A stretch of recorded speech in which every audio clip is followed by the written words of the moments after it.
Hello friends, I hope you are well. My name is Daisy and I'm part of the Luminosity team. I'm so excited to be chatting to you today about living your life as a Christian in your everyday situations. I think this is such an important topic to talk about. I don't know about you, but when I go to a festival, I'm so hyped. I'm on fire for Jesus. I am like, God is a miracle worker. I'm seeing people being healed. I'm seeing incredible preachers. I'm seeing some amazing worship. And I'm just like, wow, almost so overwhelmed by the goodness of God. I don't know about you, but when I come away from the festival and I go into the September term of work or uni, or maybe you're at school or you're at college, and I just feel a bit bleak. It feels a bit dead. Feel a bit like, God, what am I doing now? Why has I've seen so many incredible things happening, but maybe you're going to a village church and there's 2 people in your youth group and you're just like, I want to see more Christians in my age. Or maybe you go to a really big church in a city, or you could have a big church in a village, but maybe you're like, God, I just don't see miracles happen. I'm not seeing my sister getting healed from chronic illness. I'm not seeing my friend getting their struggles of mental health out of that. I'm not seeing things that I saw in New Wine or at Luminosity in my everyday. And it's tough. It's really hard sometimes. But I do think that we can change our attitude. Because I don't know about you, but I have this attitude of, at a summer conference, I'll be really on fire for God. And then I'll go back home and I'll be like, yeah, whatever.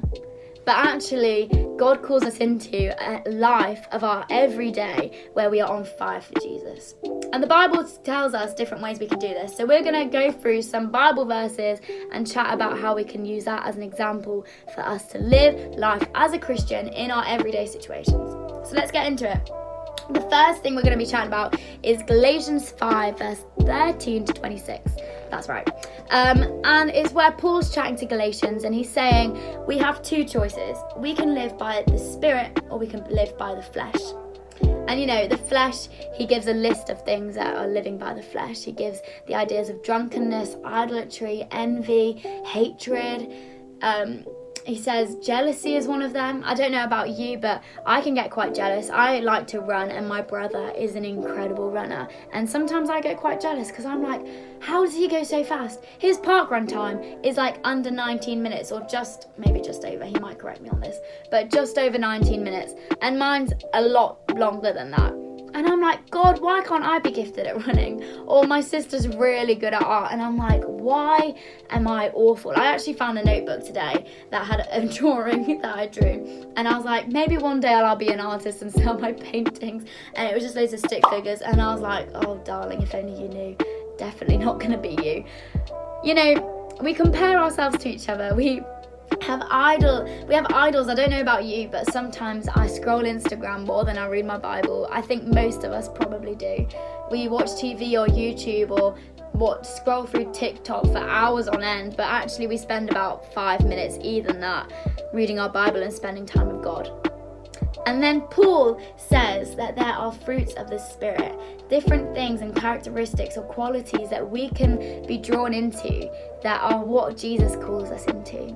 These things, let me read them out to you. The Spirit of God, the Holy Spirit, leads us into love, joy, peace, forbearance, kindness, goodness, faithfulness, gentleness, and self-control. And also forbearance, I don't know how to say it, but I actually Googled that because I wasn't too sure what it meant. And it actually means patience, self-control, restraint, and tolerance.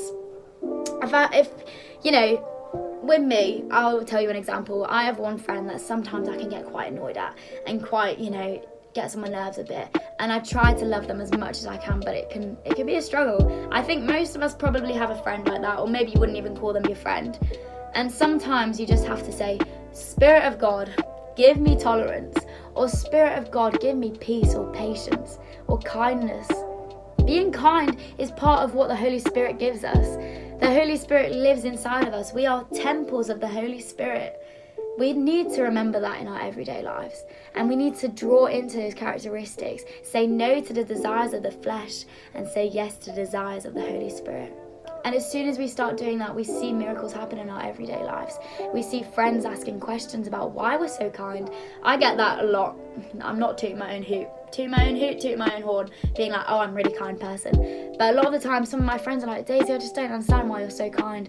Why do you put others first before yourself? And then I say, it's because of Jesus. And sometimes they laugh, sometimes they ask more questions. But you know what? It's worth it. Because those people will then ask more questions. Maybe they'll read the Bible when they go back home. Maybe they'll pray for the first time. You have no idea the impact that you have on your friends and family and even your enemies. God says to love everyone, and actually getting into the fruits of the Spirit are the best way to do this. The second idea of how to live our faith in our everyday is by living in the authority of the Spirit, of the Holy Spirit. The Spirit that lives in Jesus lives in us. That blows my mind away. And when I was preparing this, I kind of realised, not for the first time, but for a very long time, wow, I have a lot of authority inside of me, and so do you. In Matthew 10, Jesus literally says that we hold the same authority, the authority of the Holy Spirit, to heal those who are ill, raise the dead, cleanse those who have leprosy, drive out demons with the authority of the Holy Spirit. I don't know about you, but that scares me a bit. Sometimes I think, God, I couldn't do that. I couldn't heal that person. But you know what? At New Wine, I could heal that person because, it's just what happens. Or, let me do a bit of a spell check there. Not I heal them, you heal them. Jesus heals, not me. But through my prayer. And at New Wine, maybe that person is healed because of my prayer or because I prayed for them. But not in my everyday. Not my friend at school who's really struggling. That couldn't happen. My friend who's really struggling with mental health, there's no way that they could be healed by that through me or through the authority that I hold. But Jesus says, no, you have that authority. In John 14:12, this blows my mind even more. Jesus says, whoever believes in me will do the works I have been doing, and they will do even greater than these. I don't know about you, but that is crazy. Jesus healed the blind. He turned water into wine. He did incredible things. He walked on water, and he's saying that we can do more than this. That if we believe in him, and if we truly believe, because I think a lot of us say we believe in him, but do we actually? If we truly believe in him, these things can happen in our everyday lives, in our everyday situations. That's crazy to me.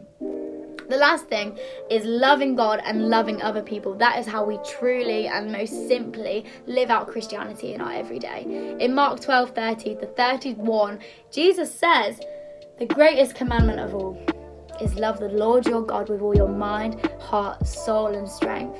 And second biggest commandment, love your neighbour just as you love yourself. I think this is crazy because for me, sometimes when I was younger, I used to think, if I'm a Christian, I have to shout it. I have to wear a badge and say I'm a Christian for people to understand that I'm a Christian. But no, we just have to be kind. We just have to love people. And then that's where we see change happen. That's where we see miracles happen.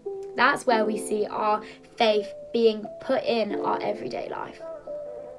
I think it's really cool, all the different things that I've said, and they're all based in biblical truth. If you don't believe me, go look for yourself. Have a look. Have a little wander through the Bible and see what Jesus tells you about your authority, the power that you hold from the Holy Spirit. The Holy Spirit lives in me, but he also lives in you, and he wants to do incredible things for you. And you have the ability to do that in your everyday, not just at a summer festival. So I hope this is helpful. I hope you feel really on fire for Jesus. Get people around you. Pray about this. Think about ways that you can talk to your friends about Jesus, but also just being kind, just being love, a beacon of light. That's where the true change happens. See you, friends.